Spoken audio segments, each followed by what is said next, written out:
Some people even call them rebels. This is what all the fuss is about. It's like snow surfing. Sweet. Straight out of backside. But get real.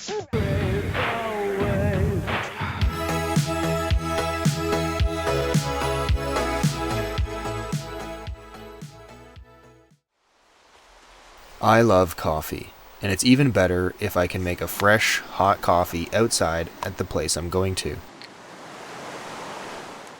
This is a portable espresso maker. It can heat up cold water and extract a rich, delicious shot of espresso with crema wherever I bring it. It's battery powered and takes about 2 minutes to heat up the water.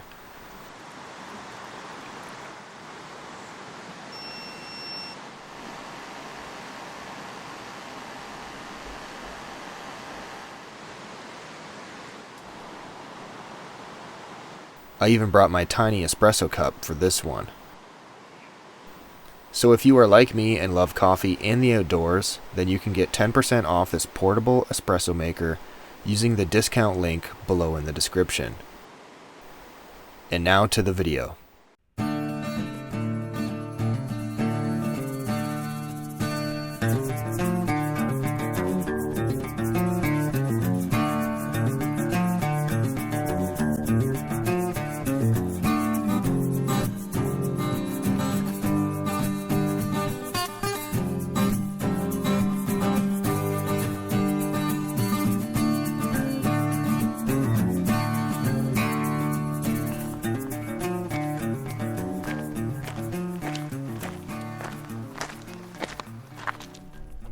So this is it.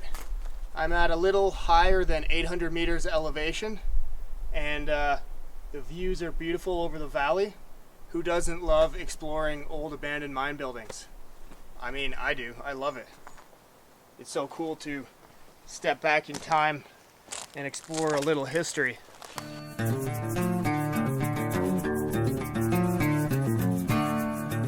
I dove into a little history last night and researched ahead of time, so I found 3 interesting articles on the internet detailing the history of the mining at Britannia, and these papers are just filled with fascinating information. They're so interesting to read.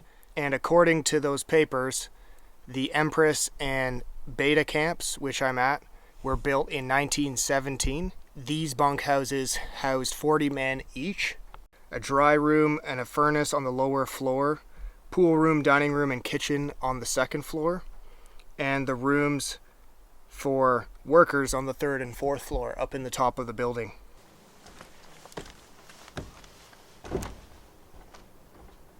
This one's in decent shape for apparently being over 100 years old. We have an old coil spring mattress here. One of the leftover beds. It was a bunkhouse after all. Old steel bed frame. The lowest level went was the 5950 level, more than 518 meters below sea level. Just way down there. Incredible. The covered stairs are collapsing here. But it's amazing they've lasted this long.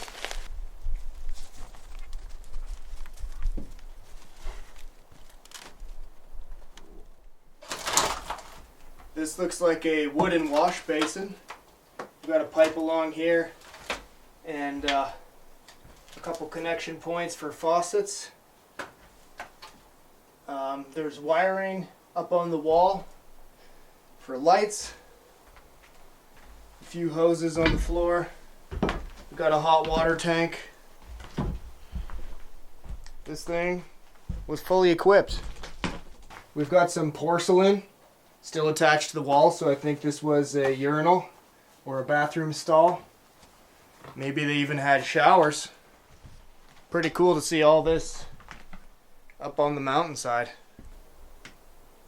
Suzuki. A couple names engraved into the shelf. Could have been the names of the workers. We got, that's Suzuki. That's Matsuoa. And Tayo Kaichi. I have no reason to doubt that they're original. And these were the men who worked and lived and washed up here.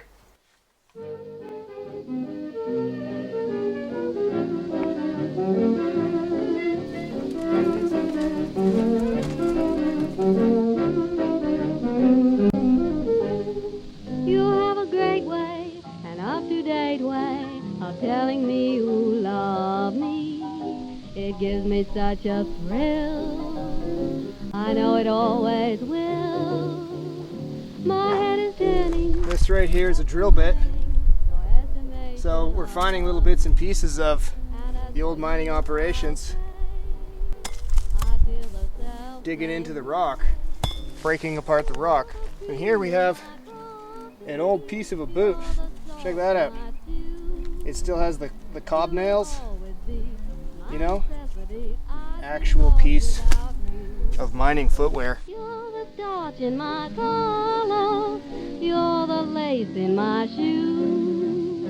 You will always be my necessity. The network of tunnels, shafts, raises, and development drifts connecting the workings extended more than 1.8 kilometers vertically and 7 kilometers horizontally. It's actually hard to get a grasp on it at all because it was such a large scale and it was in operation for such a long time with the price of copper fluctuating. But at one point in time was the largest copper producing mine in the British Empire, right here at Britannia, just north of Vancouver. This to me looks like a boiler or a furnace because there's radiators nearby and there's pipes, and this is coming from the creek. So there's a creek and fresh water nearby.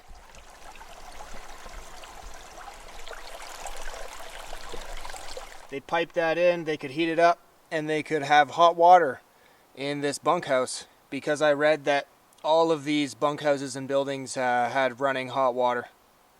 And so I think this is part of the hot water system still here. So I'm here at what looks like to be a tram station. This is just up the slope from the bunkhouse, and it's aimed down below at what was the Victoria camp, which seems to be about 50 meters lower, and if it's headed in that direction, it was maybe hauling supplies up or down from the Victoria level to the Beta level, whether that's ore and supplies had to go down to go into the mountain and threw it on that level down there, or whether vice versa, things were coming up to go through the mountain on this side. So it's cool to see this whole tram station. I mean, we've got a concrete foundation, we've got a giant wheel and huge gears. These cables are still lying on the ground, they're down in the forest. Thinking more to modern times, I think it'd be cool if this was like your own private little ski hill and you could just fire this up and ski powder all day back here in the woods with your friends. That would be amazing. A little backcountry ski lift. But you know, that's just me dreaming.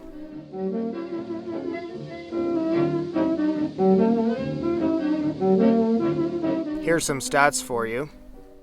During nearly 70 years of almost continuous operation, Britannia Mines produced 517,000 metric tons of copper, 125,290 metric tons of zinc and lesser, and other important quantities of gold, silver, lead, and cadmium. Mostly copper, but other metals were produced too. In 1930, ore production totaled from Britannia Mine reached an all-time high of just over 2 million metric tons of ore. That was the peak production. Another unique efficiency factor at Britannia was how they powered their electricity. There were several mines on Britannia Creek, and they formed the Britannia Power Company Limited, which had hydroelectric generators installed. Even in 1968, the original hydroelectric system was still providing 52% of the power requirements. That's pretty cool, just using the naturally falling water to provide your electricity right here locally meant that, you know, most everything they needed was sourced from the local geography.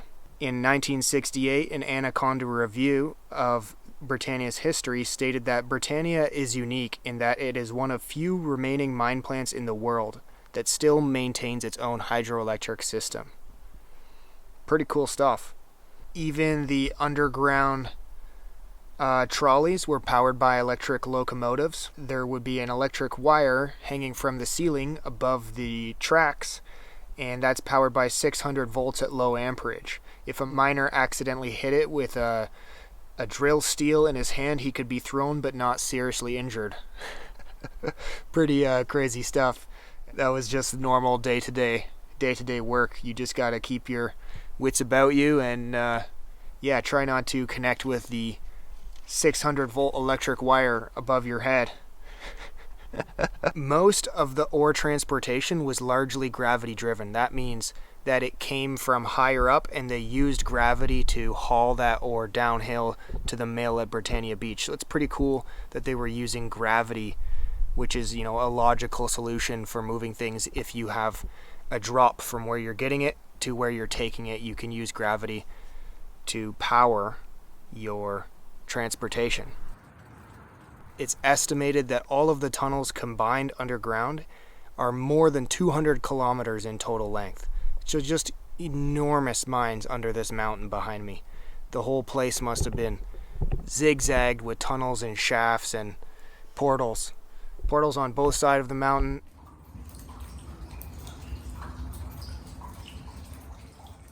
It's really quiet. It's really peaceful up here. It's an absolutely gorgeous day. The afternoon sun is just getting soft and hitting the branches and the trees across the valley with really beautiful light.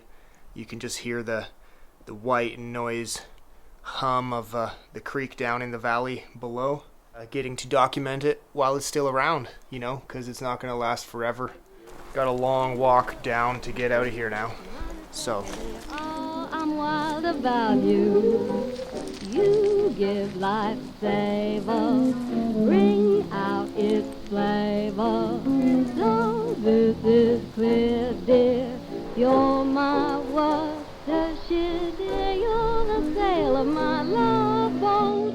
You're the captain and crew. You will always be my necessity. I'd be lost without you. That's all.